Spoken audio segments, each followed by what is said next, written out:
What if every night at the exact same time someone came to your door, but never knocked, never spoke, just stood there watching? What if the police didn't believe you, but the camera did? It was autumn 2021 when I moved into a rented duplex in eastern Missouri. I'd never lived completely alone before.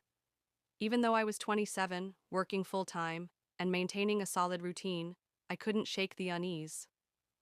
I'd just ended a difficult relationship, and I figured some quiet time by myself might help me sort things out. The duplex was one of several nearly identical units, plain but well kept, tucked at the end of a dead-end road, just off a quiet back route. The neighborhood gave off that lifeless suburban feeling: tan siding, pruned shrubs, wind chimes swaying lazily, and mailboxes labeled with painted family names. The residents were mostly older, with a few younger couples. I didn't socialize with any of them, which suited me perfectly. But early on, I noticed someone who didn't fit the calm atmosphere. He lived 2 doors down, a tall, bulky guy, probably mid-40s, with a rough beard and an odd routine of standing outside his place late at night. Sometimes he smoked or paced slowly. Other times he just stood there, motionless. When I pulled in from work, usually around 9 or 10 p.m., I'd see him there, leaning on his railing or just standing still at the edge of his driveway, watching the road. He never waved or nodded, just stared. Even when I made eye contact, I tried not to focus on it. I brought it up a couple of times to friends and to my sister, and they said he might be a night person or maybe just had insomnia. But there was something off about him. He wasn't just observing. He felt detached. It wasn't just his presence, it was his stillness. He didn't check his phone, didn't move. He just stood like a mannequin. I kept telling myself it was harmless, but the uneasiness got worse. Then came the noises. Around mid-September, I got home from another long night. My job involved managing shipments at a fulfillment center, and I usually arrived back by 10:30 p.m., exhausted. That night, I fell asleep a bit after midnight. At exactly 2:37 a.m., a strange sound woke me, a noise like metal dragging slowly over wood. At first, I thought it had been part of a dream. Then I heard it again, a low, creeping squeak, like an ancient door swinging open. My bedroom was on the first floor, facing the backyard, and had a sliding door with vertical blinds that led to a small fenced-in area. I sat up, heart thudding, and listened. For a few seconds, nothing. Then came soft steps, crunching, measured, like someone walking across gravel. The yard had no grass, only decorative rocks, so every step was distinct. It didn't sound like any animal. I picked up my phone and slipped out of bed. I had no weapon, just a dull paring knife in the nightstand I'd put there for emergencies. I crouched beside the window and peeked through the blinds. I couldn't see anything. The motion-activated light hadn't switched on, meaning either they were out of range or entered from another direction. I called 911. The dispatcher remained calm, took my address, and said officers were headed my way. I stayed low in the shadows, barely breathing. About 10 minutes later, red and blue lights flashed across the walls. I opened the door and spoke to two responding officers. I described everything I'd heard and the time it began.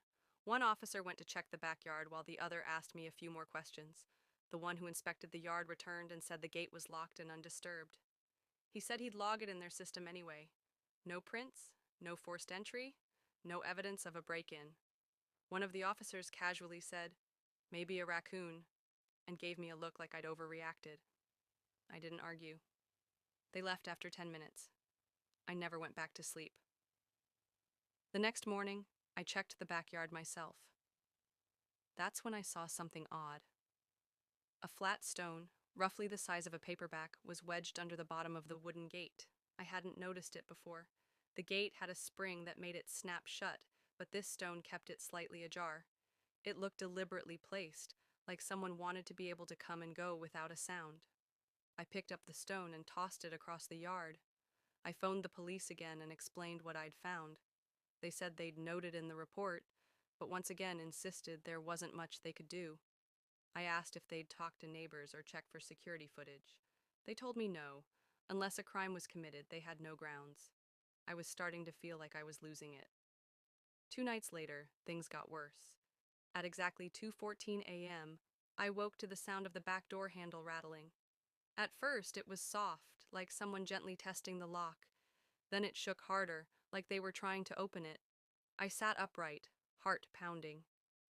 I couldn't see past the blinds, but I sensed someone was there. My mouth went dry. And I picked up my phone with trembling hands and dialed the police again. While I waited, I crouched in the hallway, hidden from view.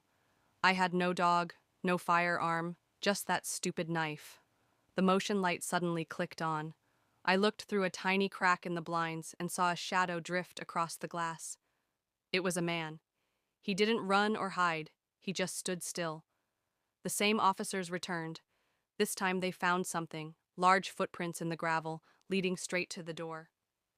Still, they said because no entry was made, there wasn't enough to pursue. They said they'd patrol more often, and reminded me to stay vigilant. The next day, I bought a security camera. Just a basic Wi-Fi model. I mounted one over the back door and another by the front steps. That night, I stayed up in the dark living room, watching the live feed from my phone. 2:14 a.m. came and went, nothing. But then, at 2:23, the back camera activated. A man walked into view. He slipped through the gate like he'd done it before, carefully avoiding the motion sensor until the last moment. He was big, wearing a black hoodie with the hood up, jeans and gloves. He walked to the door, looked directly into the lens, and grinned. A slow, stretched, eerie smile.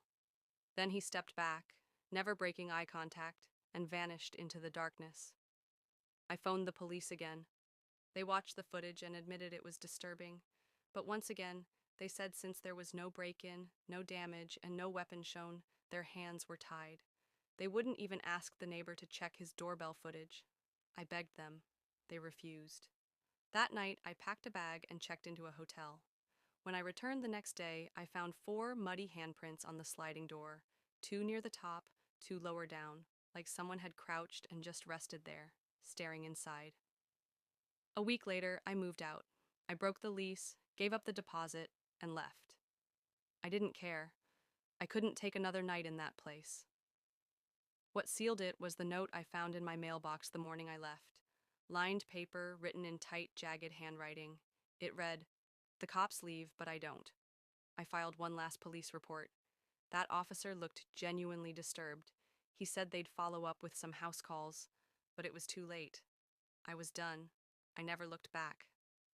About a month later, I got a message on Facebook from someone named Marissa.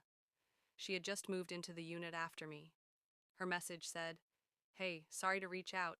Did you ever notice anyone in a black hoodie near the backyard? I've been hearing footsteps at night. Last night, someone knocked on the glass door around 2 a.m. and just stood there." I never responded. I didn't want to know what happened next.